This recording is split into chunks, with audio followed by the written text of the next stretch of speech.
The Changing World Order by Ray Dalio shares in-depth exploration of the rise and fall of global powers throughout history and applies these insights to understand current global dynamics.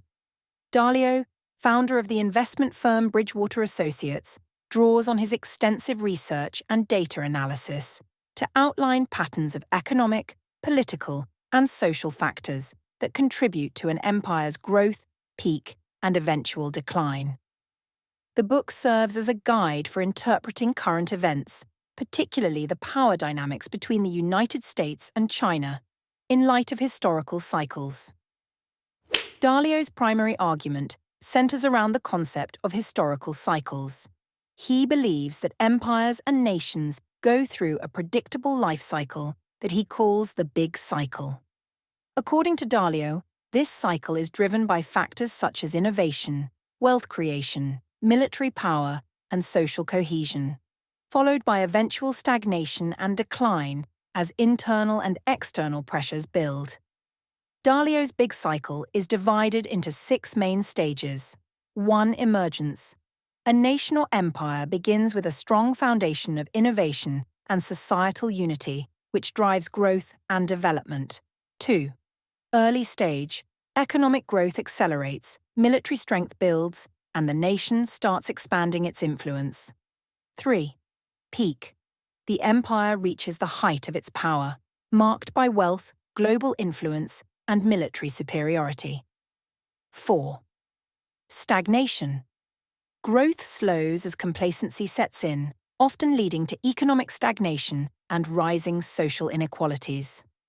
5. Debt accumulation. The empire takes on more debt to maintain its standard of living and military power, leading to financial instability. 6. Decline. As internal and external pressures build, the nation's global influence wanes, and it ultimately loses its status as the leading world power. Dalio uses this framework to analyze historical empires and suggests that today's global powers are in various stages of this cycle. He also identifies 8 key determinants of national power that influence a country's ability to rise, sustain itself, and, eventually, decline. 1. Education. An educated population drives innovation, productivity, and competitiveness, which are crucial for a nation's growth. 2. Innovation and technology. Technological advancements propel nations ahead economically and militarily, allowing them to assert their influence globally. 3. Competitiveness. A country's ability to produce goods and services that are valued globally strengthens its economy and international standing. Military strength. A powerful military safeguards a nation's interests and deters rivals, reinforcing its status as a dominant power. 5. Economic output. Strong economic performance underpins a nation's overall power and resilience. 6.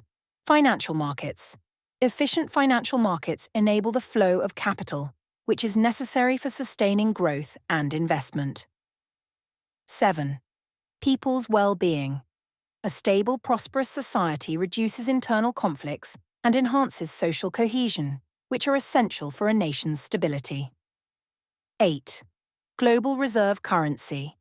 Having the world's reserve currency, like the US dollar, grants a country significant advantages in trade and finance, solidifying its influence in the global economy. He argues that nations at the peak of their power excel in these areas, but as they decline, their performance in these domains weakens.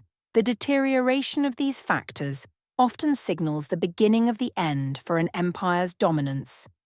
Dalio places significant emphasis on the role of money, credit, and debt cycles in shaping the rise and fall of nations. He distinguishes between short-term debt cycles, 5 to 10 years, and long-term debt cycles, 75 to 100 years, short-term debt cycles. These cycles are marked by periods of economic expansion, fueled by credit, followed by contractions or recessions as debt levels become unsustainable. Long-term debt cycles. Over decades, nations accumulate large amounts of debt. When debt reaches unsustainable levels, It often triggers a major economic crisis, followed by a restructuring or shift in the financial system. He argues that this pattern is currently evident in the United States, which faces a high level of debt and an aging population, factors that are likely to put significant strain on the economy. He describes how excessive debt accumulation can lead to financial instability, currency devaluation, and loss of trust in the national currency, often a precursor to a nation's decline. The book explores historical case studies of empires that have risen and fallen over the past 500 years, including the Dutch, British, and American empires. Dalio highlights common patterns across these empires. Dutch Empire. The Dutch Empire rose to prominence in the 1600s through its naval power, trade networks, and financial innovations, such as the first stock exchange. However, as it accumulated debt and faced competition from Britain, it began to decline. British Empire. The British Empire became the world's leading power in the 18th and 19th centuries, driven by its industrial revolution, colonial expansion, and global trade dominance. However, its decline began as it faced mounting debt, rising competition from the US and Germany, and internal social challenges. American Empire. The United States rose to dominance in the 20th century, emerging from World War II as the world's strongest economy. However, Dalio suggests that the US is now entering the later stages of the big cycle, evidenced by high levels of debt, political polarization, and weakening social cohesion. These historical examples provide a framework for understanding the cyclical nature of global dominance and offer valuable lessons for interpreting current events. A significant portion of the book focuses on the current power struggle between the United States and China. Ray Dalio argues that the US and China are at different stages in the big cycle. United States. He suggests that the US is in the later stages of its cycle, characterized by high debt, economic inequality, and political polarization. These issues are undermining social cohesion and weakening the country's global influence. The US also faces challenges in education, infrastructure, and competitiveness, which Dalio sees as signs of stagnation and potential decline. China. In contrast, China is in the ascent phase of the big cycle, with strong economic growth, technological advancements, and a growing military. Dalio credits China's one-party system for its ability to make quick strategic decisions, such as investments in infrastructure, education, and technology. China's Belt and Road Initiative, which aims to expand its trade networks and influence, is another indicator of its rising global power. He examines the potential outcomes of this competition, including the risks of economic conflict, military tension, and ideological clashes. He suggests that if the US and China do not find ways to cooperate, the world could face significant instability. Ray Dalio discusses the importance of internal order, domestic stability, and external order, international relations, in maintaining a nation's power. He argues that nations in decline often experience increasing internal disorder, marked by rising inequality, political polarization, and social unrest. These issues erode trust in institutions, weaken the rule of law, and lead to conflicts within society.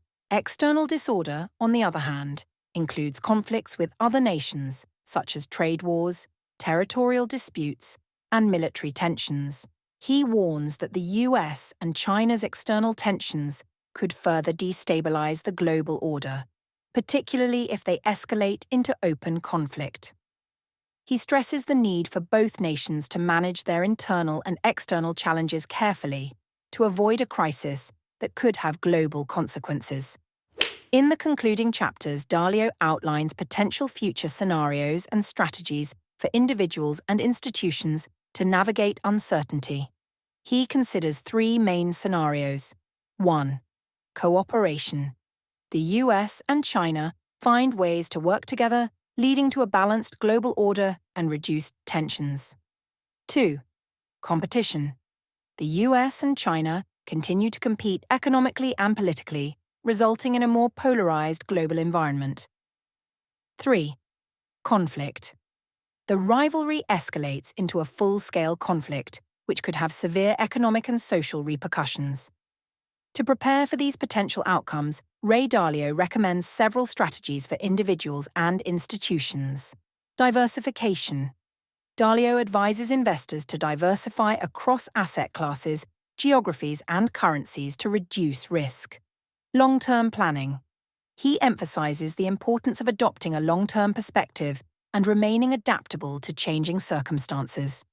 Awareness of historical cycles. Dalio encourages readers to study history to understand the forces that shape the world and better anticipate future challenges.